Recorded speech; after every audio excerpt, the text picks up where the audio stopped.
பொதுவாகவே தமிழ் சினிமா என்பது பெரும்பாலும் தமிழ் சமூகத்தின் தமிழ்நாட்டின் உண்மைகளை மறைத்து எடுக்கப்பட்டிருக்கிறது. நாமும் அதையே பார்க்கிறோம். இதுக்கு பின்னால் இருக்கிற தமிழ் உளவியலை பற்றி நம்ம வேறொரு சமயத்துல பேசலாம். தமிழ் சினிமா பேசும் முறைகளை பொதுவா நம்ம 3 விதங்களா பிரிக்க முடியும். ஒன்று, இங்க இருக்கும் உண்மையான வாழ்க்கை முறையை மறைப்பது. இரண்டாவது, இங்கு இல்லாத வாழ்க்கை முறையை காட்டுவது. மூணாவது, உண்மைகளை பேசும் மிக மிக சிறிய எண்ணிக்கையிலான தமிழ் சினிமாக்கள். 1918 வருடம் வெளியான ஃபர்ஸ்ட் தமிழ் சினிமாவிலிருந்து கவனிச்சாலே நமக்கு இந்த உண்மை தெரியும். மலையாள சினிமா இதற்கு முற்றிலும் எதிர்மாறாக இருக்கிறது. 1930 வருடம் வெளியான ஃபர்ஸ்ட் சினிமாவிலிருந்து கவனிச்சால் நமக்கு இந்த உண்மை புரியும். மலையாள சினிமா மனிதர்களின் வாழ்க்கையிலிருந்தும் அவர்களின் வாழ்க்கை முறைகளை பற்றியும் தான் பேசுகிறது. அதையே மலையாளிகள் பார்க்கிறார்கள், அதையே ஏற்றுக்கொள்கிறார்கள்.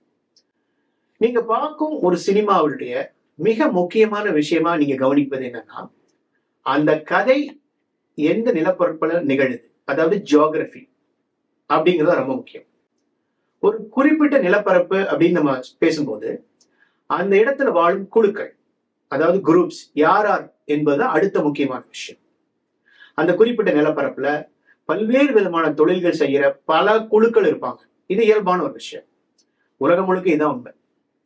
உடல் உழைப்பில் ஈடுபடும் குழுக்கள், மன உழைப்பில் ஈடுபடும் குழுக்கள் என முக்கியமான இருபெரும் குழுக்கள் எந்த ஒரு நிலப்பரப்புலையும் இருக்கதான் செய்வாங்க. விவசாயம், மேய்ச்சல், எழுத்து, இலக்கியம், மிகவும் கடினமான நுணுக்கமான படைப்பை உருவாக்குறவங்க, இசை, நடனம், நாடகம் என மனித வாழ்க்கைக்குள் இருக்கும் பல்வேறு துறையில் தன் திறன் சார்ந்து இயங்கும் பல குழுக்கள் இருப்பதை நீங்க கவனிப்பீங்க.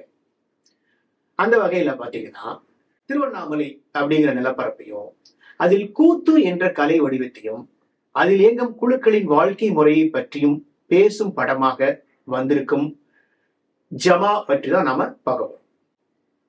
இந்த ஜமா அப்படிங்கிற வார்த்தை ஒரு அரேபிய மொழி சொல். இதன் அர்த்தம் என்னன்னா, கூட்டமா கூடுறது, பலர் ஒன்றாக சேர்வது.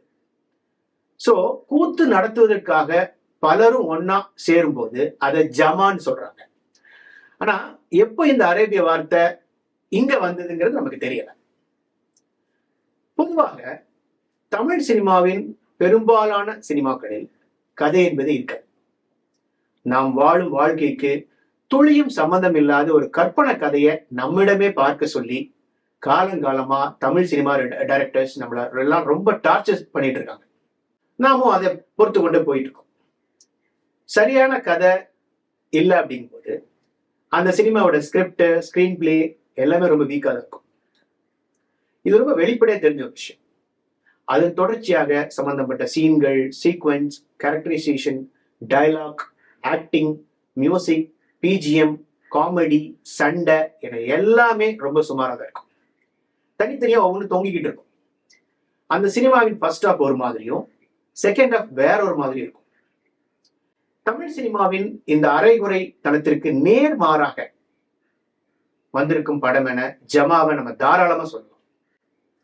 தெளிவான கதை, அதன் தொடர்ச்சியாக சம்பந்தப்பட்ட சீன்கள், sequence, characterisation, dialogue, acting, music, BGM, comedy, சண்டைகள், பிரச்சனைகள், இறுதி முடிவு என தெளிவான ஒரு சினிமாவாக இந்த ஜமா இருக்கு.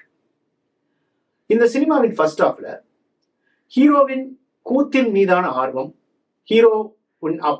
அப்பா இளவரசன் அந்த பகுதிக்கு கூத்தை கொண்டு வர்றது, ஹீரோயின் இடையான லவ்க்கான காரணம், அந்த லவ் சிறிது நேரத்திலே உடையிறது, ஹீரோயின் குடும்ப சண்டை, கூத்துவாத்தியார் தாண்டவத்தின் குணம் என்ன, கூத்து சார்ந்த மொட்டைப்பாறை சடங்கு என ஒன்றுக்கொன்று தொடர்புடைய சம்பவங்களை லீனியர் முறையில ரொம்ப இன்ட்ரெஸ்டிங்கா ரொம்ப தெளிவா சொல்லியிருக்காங்க. மேலும் ஃபர்ஸ்ட் ஹாஃப் முழுக்க வரும் கல்யாணம், பெண் பார்க்க செல்லும் இடத்துல கிச்சடி செய்யறது, புடவை எப்படி கட்ட வேண்டும் என அந்த பெண்ணுக்கு சொல்லி தரதெல்லாம் ரொம்ப நல்ல காமெடியா வந்திருக்கு.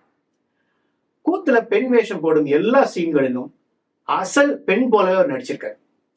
இந்த பெண் வேஷம் போடும் பழக்கத்தால சற்று பெண் தன்மையுடன் பேசுறது, நடக்கிறது, ரசனைகள் மாறி போற இடங்கள்ல ரொம்ப சின்சியரா நடிச்சிருக்காரு. இது அவ்வளவு ஈஸியான விஷயம் கிடையாது, சற்று கடினமான ஒண்ணு. இந்த சினிமாவில செகண்ட் ஹாஃப் ஆனது ஃபர்ஸ்ட் ஹாஃபை விட ரொம்ப இன்ட்ரெஸ்டிங்கா இருக்கு. ஏராளமான சம்பவங்கள், திருப்பங்கள் என ஸ்கிரீன் பிளேவை ரொம்ப இன்ட்ரெஸ்டிங்கா இந்த டைரக்டர் கொண்டு போயிருக்கார். தன்னோட தந்தைக்கு நடந்த துரோகத்தால் அவர் என்ன ஆனார், அந்த துரோகத்தை எப்படி ஜெயிக்கிறார் என்பதை நீங்க ஸ்கிரீன்ல பார்த்து தெரிந்து கொள்ளுங்கள். இந்த ஸ்கிரிப்டினுடைய சென்டர் பாயிண்டா இருக்கிறது கூத்து.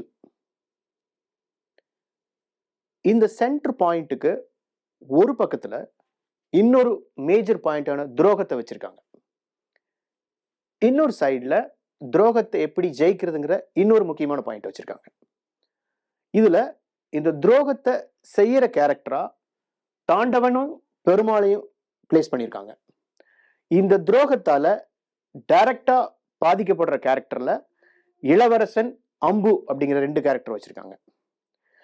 இந்த துரோகத்தை ஜெயிக்கிற கேரக்டரா இந்த ஸ்கிரிப்ட்ல வர்றதுதான் கல்யாணம், சப்போர்ட்டிங் கேரக்டரான பூனை, அது போக ஜகா கேரக்டர். இந்த சினிமாவில் தாண்டவனாக வர்ற சேத்தன் பொறாமை, சுயநலம், வஞ்சகம், குரோதம் என எல்லாம் கலந்து நடிப்புல அசத்தியிருக்கார்.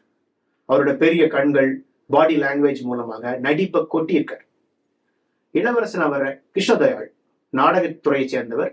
அந்த வட்டார பேச்சு, கூத்து கலைஞனாக உண்மையில் அசத்தியிருக்கார். அம்மாவாக வரும் மணிமேகலையும் கூத்துப்பற்றை சேர்ந்தவங்க தான்.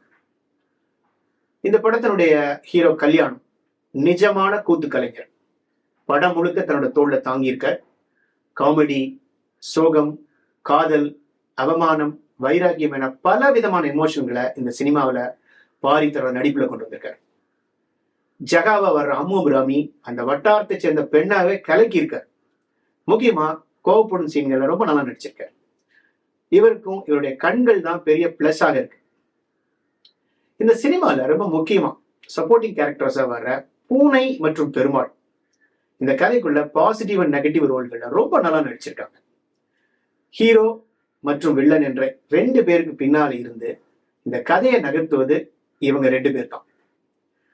ஒரு சப்போர்ட்டிங் கேரக்டர்ஸை எப்படி கதைக்குள்ள, எப்படி ஸ்கிரிப்டுக்குள்ள சரியா நகர்த்தணும், எப்படி பயன்படுத்தணும் என தெரிஞ்சு இந்த ஸ்கிரிப்டை எழுதிட்டாங்க.